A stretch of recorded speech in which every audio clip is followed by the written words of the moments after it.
Então, gente, eu vim hoje beneficiar um pouco aqui os meus hibiscos.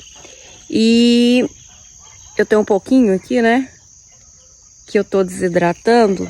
Nem todos eu desidrato. Na verdade, eu desidrato a menor parte. Porque ele desidratado acaba tendo menos possibilidades alimentares, né? Tô toda descabelada aqui. Mas esse aqui é um videozinho assim, meio sem roteiro mesmo pra vocês, pra gente trazer algumas questões sobre o hibisco. Porque a gente já falou sobre o hibisco muito aqui no canal, né? Mas eu acho que faltavam algumas coisas, e sempre vai ficar faltando, na verdade. Então, assim, vocês vão acompanhar um pouquinho aí de eu fazendo esse processamento mínimo aqui, porque depois daqui eu congelo a maior parte, porque aí depois eu posso fazer geleias, posso utilizar em saladas, quando eu mantenho essas características dele fresco, né? E desidrato, como eu falei, desidrato uma parte menor para poder ter para fazer infusões, para fazer um frisante, o famoso refrigerante de hibisco que a gente ensina aqui no canal para vocês. Já em vídeos na série hibisco, além do chá e do cuchá, porque todo mundo acha que ele só serve para isso, né?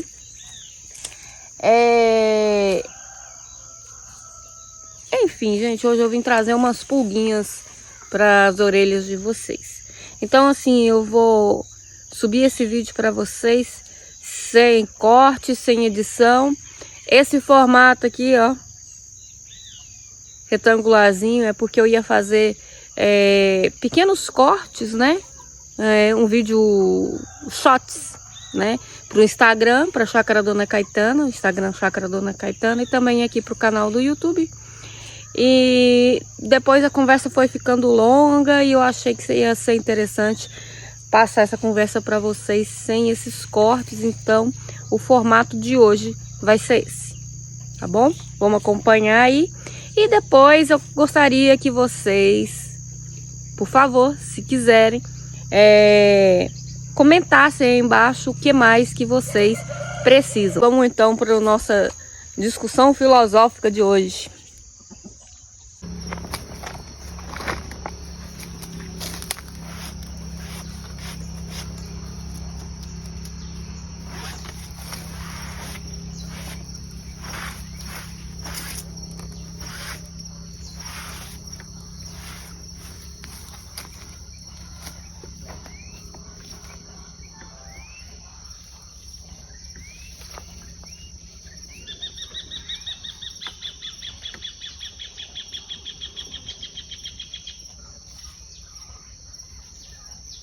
O hibisco perde cerca de 90% do volume inicial dele depois que ele é desidratado.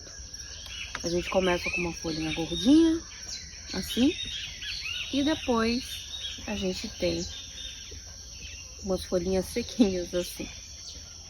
Mas toda a essência, toda a questão medicinal dele continua concentrada nessas folhas, a nutrição.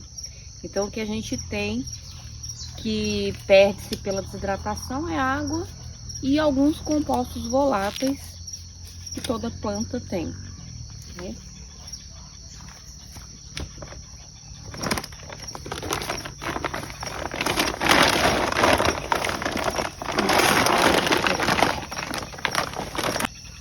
Uma das questões que geralmente me incomodam em relação ao hibisco é essa questão de modismo, né? Porque de repente ele se tornou um alimento funcional e medicinal de uma hora para outra, sendo que o hibisco, principalmente a vinagreira, já existem há muito tempo.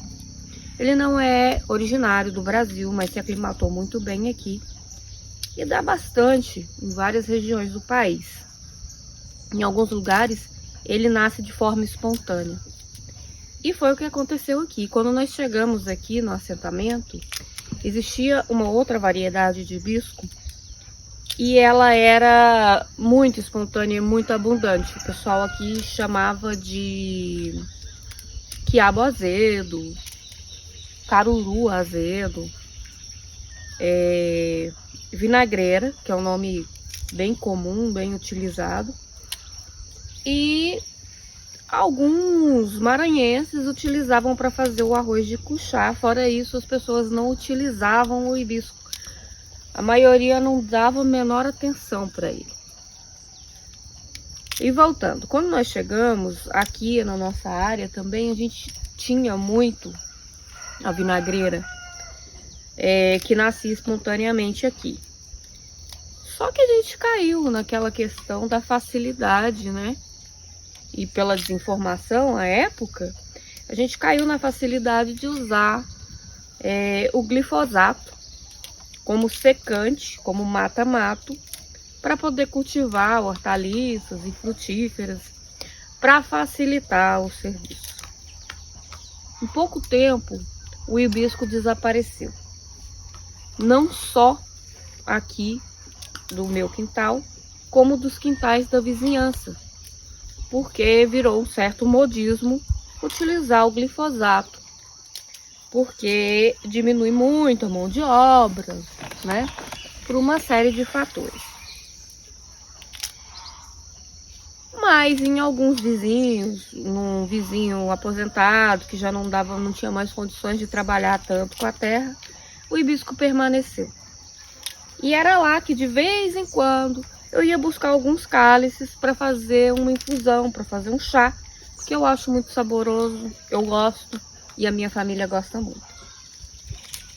Mas o que eu quero dizer para vocês é que depois de estudar bastante, de observar por vários anos, ver essa espécie desaparecendo, depois também eu me aprofundei no estudo de punks, de outras punks, né? Porque o hibisco é uma punk. O que aconteceu? Eu parei para pensar como o veneno é prejudicial em aspectos que às vezes a gente nem pensa. Como, por exemplo, quantas variedades de alimentos, de punks, de alimentos que a gente não usa para nosso consumo, mas que servem de pasto apícola para as abelhas, estão desaparecendo pelo uso do veneno como um facilitador da vida. Então, assim, é só mais uma questão do veneno. Além dele deixar resíduo no nosso alimento, né? Além dele matar a microbiota do solo, que é a grande responsável por realmente nutrir as plantas, ele ainda elimina a variedade, elimina espécies. Depois a gente conseguiu sementes desse aqui, com uma vizinha que trouxe de fora, e depois também da gente conhecer como funcionam as coisas de fato, para começar a fazer manejo agroecológico, a gente tem conseguido manter a nossa variedade de hibisco e de outras punks aqui na chácara Dona Caetana, né? Então, assim, é só uma reflexão que eu tô querendo trazer hoje para vocês. Que o veneno, ele traz consequências muito além do que aquelas que a gente tem discutido ultimamente e daquelas que já são conhecidas. É possível sim produzir sem veneno, ele realmente não é necessário. O que se deve fazer é mudar, pensar em métodos produtivos. É uma indústria que enriquece muita gente, mas com certeza não enriquece o pequeno produtor e nem enriquece a mesa do brasileiro. A outra questão que eu acho muito importante de ser debatido é que a gente está sempre preocupado, né, com a questão da fome mundial. Mas será que a gente realmente está preocupado com a questão da fome se a gente não se incomoda de consumir alimentos que foram produzidos à custa de agrotóxicos, agroquímicos, insumos químicos na lavoura ou na produção de alimentos? Será que a gente realmente está preocupado com essa questão da fome no mundo? É para pensar, né?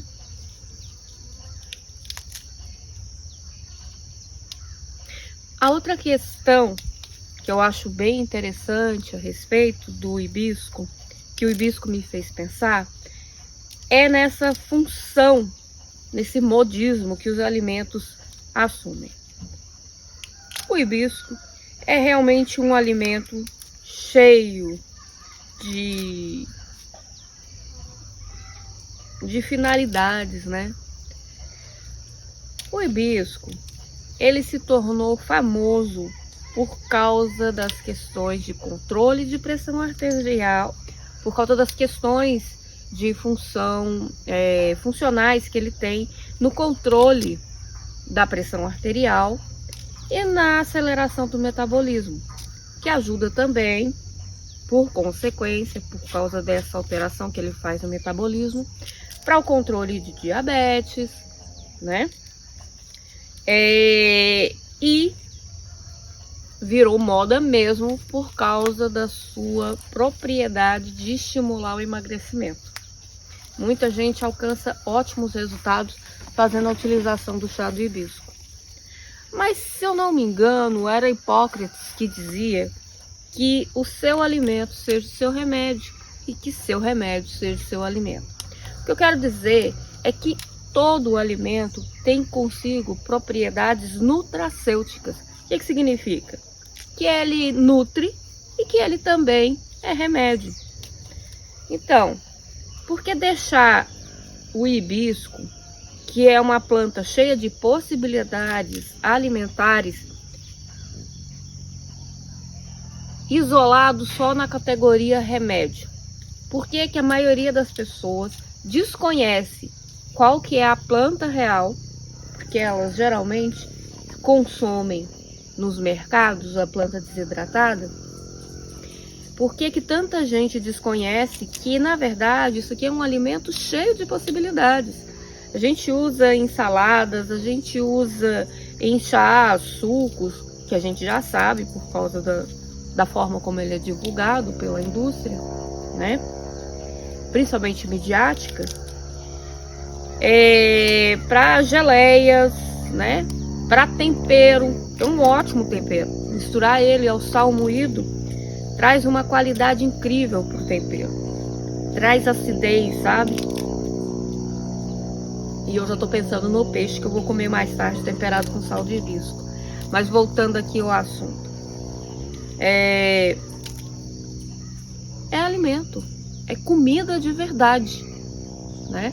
Você pode consumir desde os cálices florais, as flores também podem ser consumidas, e as folhas, que são muito utilizadas já para temperar o arroz de cuchá, por exemplo, mas elas podem ser refogadas, né? Elas podem trazer sabor e outros nutrientes para os alimentos nos quais elas são colocadas.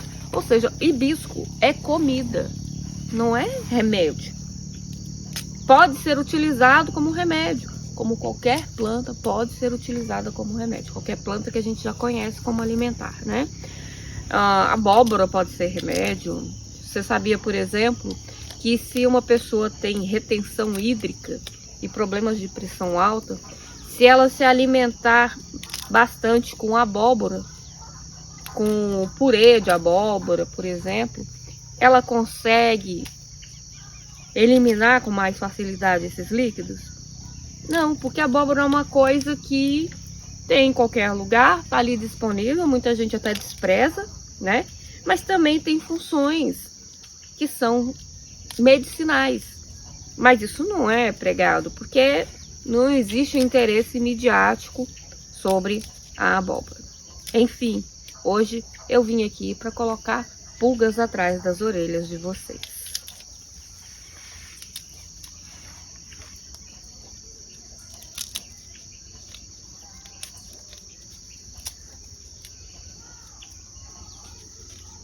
Existem várias formas de beneficiar o hibisco. A que eu achei mais prática é essa.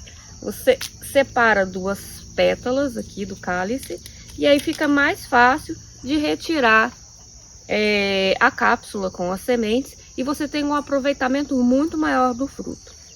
Dessa forma, eu utilizo a faquinha em volta do do cálice aqui no fundo, somente quando eu quero a flor inteira, para deixar um prato mais bonito ou para fazer um hibisco cristalizado. Por falar nisso, aqui no canal Dona Caetana, a gente tem uma série de 3 vídeos deve ter ali quase 20 receitas de como consumir o hibisco. E a gente tem lá a dica de como fazer o hibisco cristalizado. Então, para fazer um aproveitamento melhor dos cálices, para o serviço ser mais rápido, essa aqui é a melhor forma. Eu espero que vocês tenham gostado dessa dica aqui. As luvas evitam que os dedos fiquem manchados, porque mancha bastante, ele é muito rico em pigmentos. E também evitam que os pequenos espinhos deixem os nossos dedos doloridos no final do dia.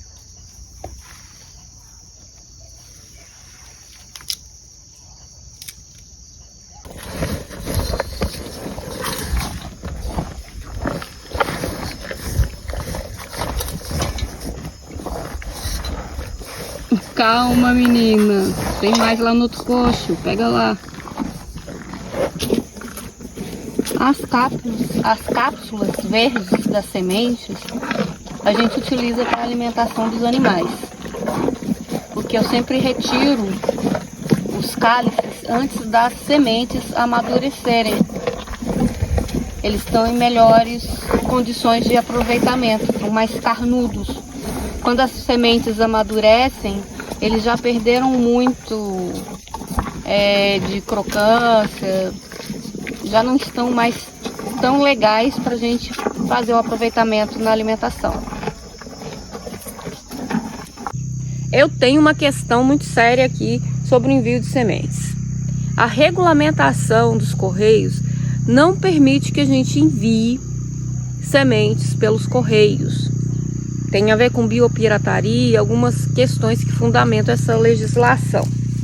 Eu sei que tem muitos vendedores que conseguem enviar, mas eu moro numa cidade pequena, gente, e eu já tentei enviar sementes pelo correio e eu não sou muito boa de ficar embromando e mentindo. Então eles já sabem que eu já tentei enviar sementes pelo correio, fui pega em flagrante e eu não consigo mandar sementes para todo mundo, mas tem alguns vendedores que não sei como conseguem, idôneos no Mercado Livre.